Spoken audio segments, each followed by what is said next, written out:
ধরো 7 deadly scenes কোনগুলো তুমি যদি একটু বলো অডিয়েন্সকে। 7 ডেডলি সিন, লাস্টিংকে 7 ডেডলি সিন বলা হয়। আমি বাংলাতে বলছি, অতিরিক্ত ভোগ, যে কোনো ভোগ, কামনা, বাসনা, হিংসা, দ্বেষ, রাগ, লোভ, মানে খাবার প্রতি লোভ, গ্লুটনি, যে কোনো লোভ, কামনা, বাসনা, হিংসা, দ্বেষ, এগুলোই, এবং কাউকে অ্যাট্রাক্ট করা, আকর্ষণ তৈরি করা, এই জিনিসগুলো কিন্তু 7 ডেডলি সিনের মধ্যেই পড়ে। কিন্তু আজকের দিনে দাঁড়িয়ে আমি তোমায় বলবো, তুমি এগুলো থেকে কি পৃথক?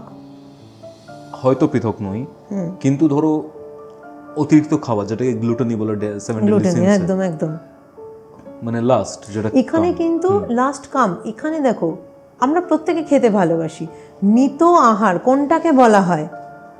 একদম কম, যতটুকু আমার শরীরের প্রয়োজন আমি ততটুকুই খাবো, এরপরে গেলেই কিন্তু গ্লুটনি হয়ে যাচ্ছে।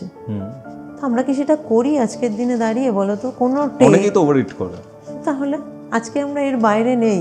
এবং লুসিফারিজম যেটা শেখায় সেটা হচ্ছে তোমাকে প্র্যাকটিক্যাল লাইফে শেখাবে। তোমার ওই ভাব বাচ্চার ব্যাপার নেই, প্র্যাকটিক্যাল যেটা ঘটে সেটা প্র্যাকটিক্যাল থিওরি।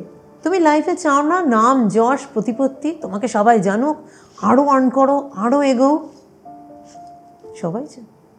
কিন্তু এটা কি লুসিফার শিখিয়েছেন ভয়েস রেজ করতে, তোমাকে প্রোটেস্ট করতে হবে। তুমি যদি চুপ থাকো কোথাও, তুমি কিন্তু সেখানে কিছু করতে পারবে না।